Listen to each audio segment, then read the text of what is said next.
Hey guys, welcome to today's session. Let's call it a session because this one I'm going to do completely live. It's not being broadcast anywhere as such, but I'm not going to edit it.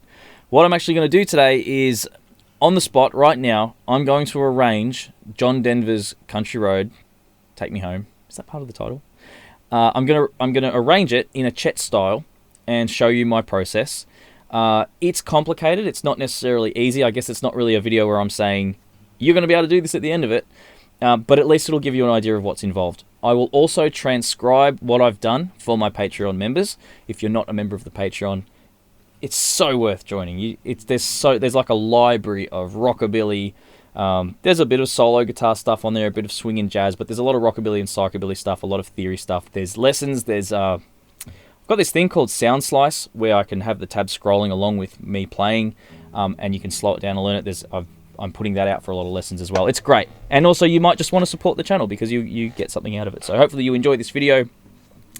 And yeah, that's an option for you as well, to just be a supporter. So I'm going to regret not editing this, but you know, it's been a while since I've done one of these and I thought it would be fun. We'll see how it goes. So basically, Country Road, Take Me Home, you might be familiar with it. Great song. If you're not, check it out, obviously. But I'll just play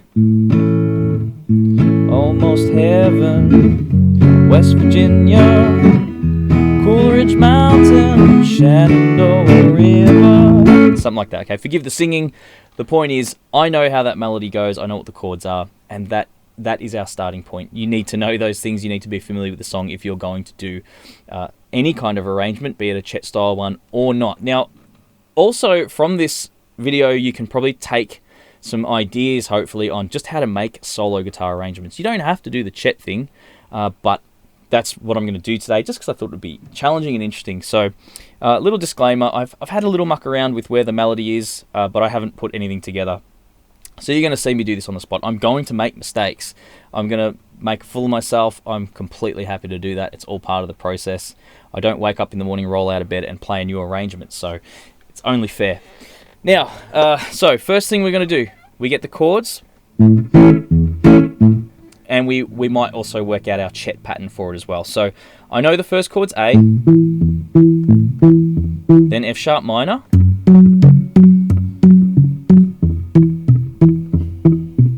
D, A.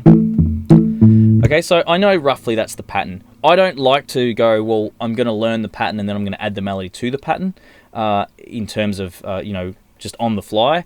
I piece it together as we go. So you're going to see that. Now, once you know the chords, the other thing you need to do is you really need to get that melody happening. So, I mean, I could almost just play this off by hearing it anyhow at the time. I didn't really have to work on this as such, but it's...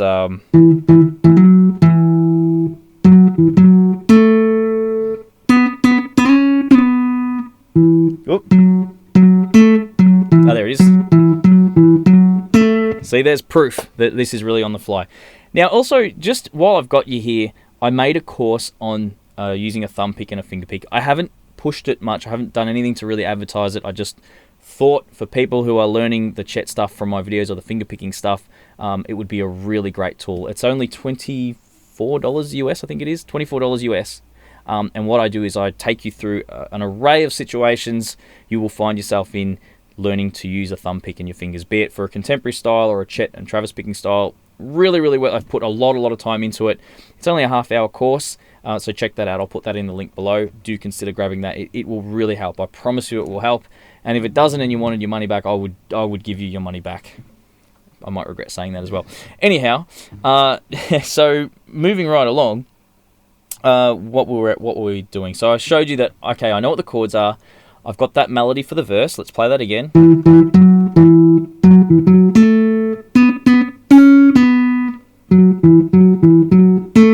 Nearly made the same mistake as before.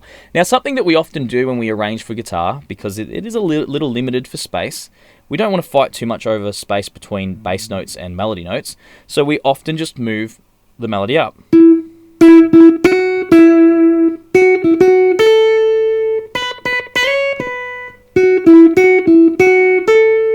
Okay, so you really need to know those two elements, your chords, or harmony as we might call it, and your melody. Two really important things.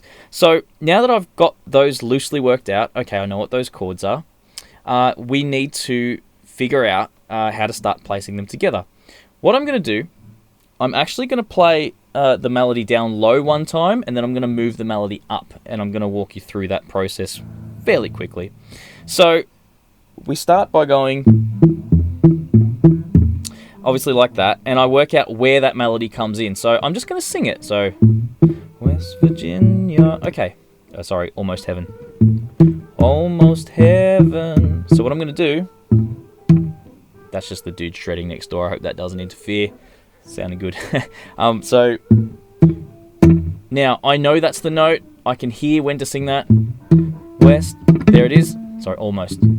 Almost. All right, cool. Now that's going to get in the way of the bass line, but this is a little technique I developed myself where you do kind of play that melody a little lower down, and it does kind of get in the way, but it sounds kind of cool. See that? It's kind of like part of the melody. I kind of like that. Actually, Norm Harris from Norman's Rare Guitar, when he heard me noodling in the shop and we made that video on the Paparazzi song, he heard me doing that with some of my stuff when I was noodling around, and he actually spoke to me after I made the video, and he said, you know, when you do that sort of interfered bass picking, he said, I've never heard anyone do that quite like that. You should really develop that. And I sort of have. Not to any fame or accolades, but my own personal thing, something I muck around with. So if you listen to that, that kind of works to me. I kind of like that. So that's something that I would do. It's not something that you might like. You might prefer to go play the A up here and find your way to move that chord up. Just like that, okay? So we're playing, and again, this isn't really a lesson like you're going to walk away from this being able to do this. I would definitely break it down a lot slower and more politely. I'm just going to roll through, basically. So you can see I've just quite naturally been able to move that up. I can hear it in my head. I rhythmically know where my thumb is, so... Alright, or... and then the next part, we go to F sharp minor, and I know the melody was... So, and it was on the beat. I can feel that that's on the beat. Okay, I'm not going to do the alternating pattern. I'm going to be lazy, I guess, and just do the Travis thing. I also sometimes like that simpler sound. I could do either with a bit of alternating, but I kind of like that too. Sometimes I like that simpler sound. Okay, so that's for the F sharp. How would I do the F sharp if I'm playing it up high? So, I'm going to go E's there. I'm going to play F sharp minor. I need the F sharp first, not the E. So I'm going to play F sharp minor. I'm going to pinch here. Actually, I'll put the third finger on the F sharp. I'll do the same pattern. Just like that, yeah. Up here, if I want it low. Yeah, I already did that, didn't I? So if I play all that...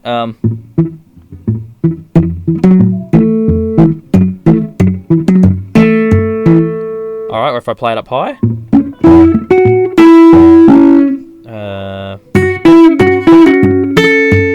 There we go.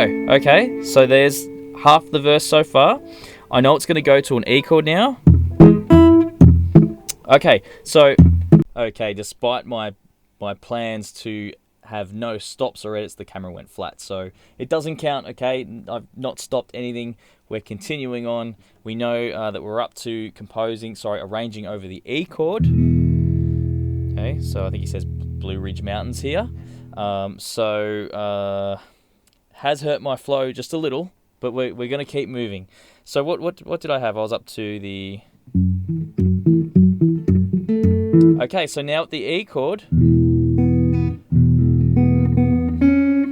Okay, that's not going to be too hard. I'm going to return to a 6-4-5-4 pattern there because it just feels comfortable.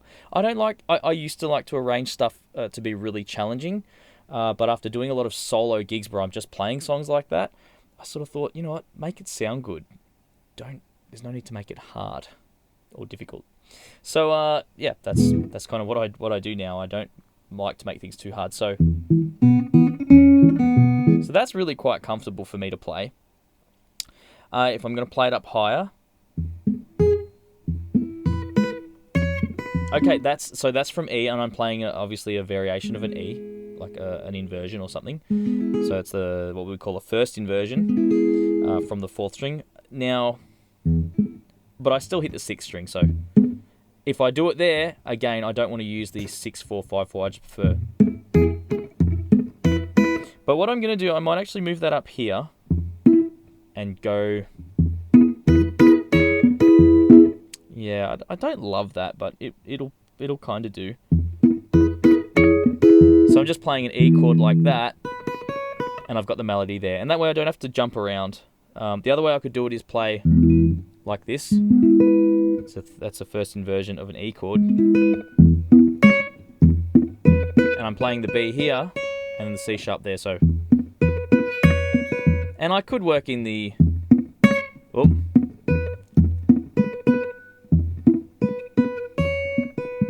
I don't like the sound of it, I'd rather.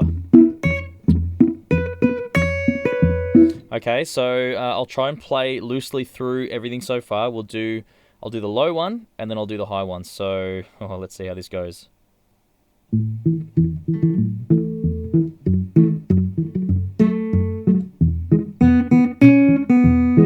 Okay, and then from higher up, so let's try.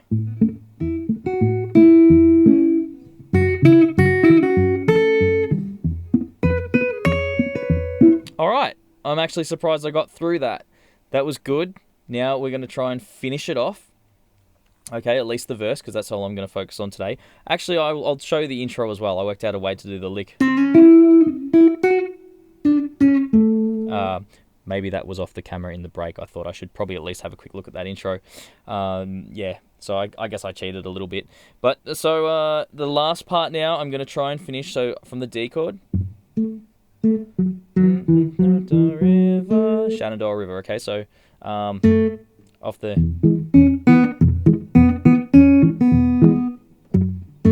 Oh, it's hard. Now, when I play a D chord and I want to do some bass stuff, because we don't have a D string and I don't want to reach up to the A, which is a very relevant note of D, I could start off the 4th string.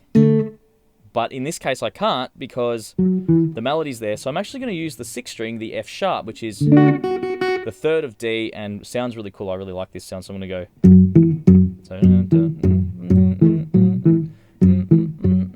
Yeah, it's going to give it a bit of a different flavor, but it is still okay in my opinion. I don't mind the sound of it. Then we go back to an A chord. And I have to do one of my sneaky little. It's in the bass, but it gets out of the way, so I'm playing that. Then I hit the thumb, and then I go to the melody again. So, okay, so that's the whole low section. I'll show you the high section, and then I'll play through both, and you can see what you think. And hopefully you've enjoyed this process. I've really enjoyed it actually. I really enjoy doing this. This is probably my favorite pastime with playing guitar. So here we go. Let's see if I can do this. So. Oh.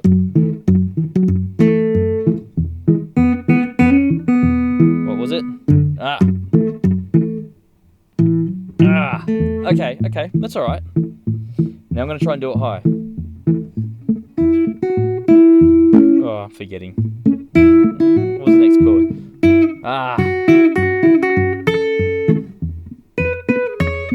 And then from D, oh, I hadn't worked this out. This won't be too hard, so I can do it up here, so.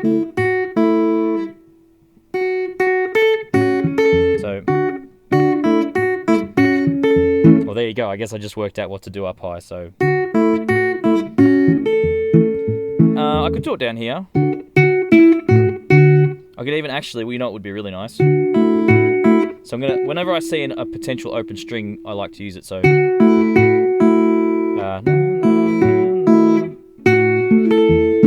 Yeah, I think that's what I'll go with. I love that sound. Let's try that again. I keep grabbing the E. F sharp. And then.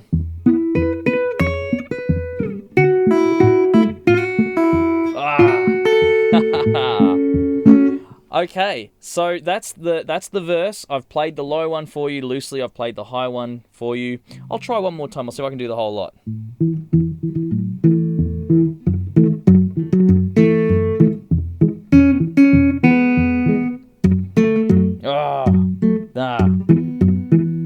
No, too ambitious. Needs a little practice. Then high.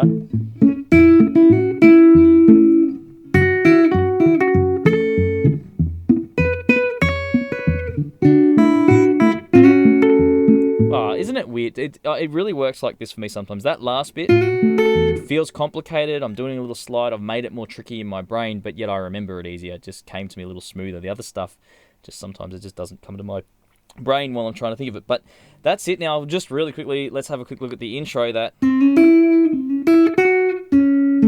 the lick. So I'm just gonna do that one up high. I'm not gonna do it low.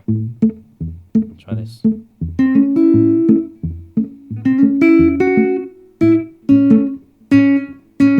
Got to do a little double bass note there. So again, worlds colliding there, bass and melody. But I kind of like that little fight that goes on. So let's try that again. It's a little bit chicken picky. Yeah.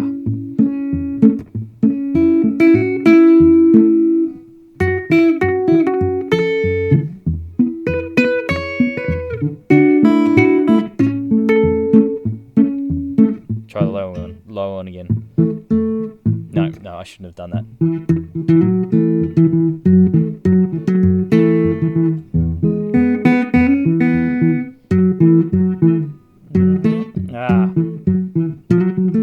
It's a little awkward, that one, because maybe I actually, you know what? I'm glad I've brought you here, and I'm glad you're still here if you are watching, because you know what I would probably do there instead?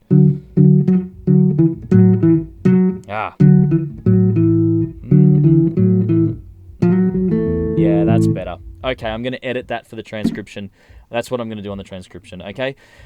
Wow, that was actually, I'm surprised how much I enjoyed that. I hope that it was engaging and that you watched along and didn't just get bored with me fumbling around the guitar.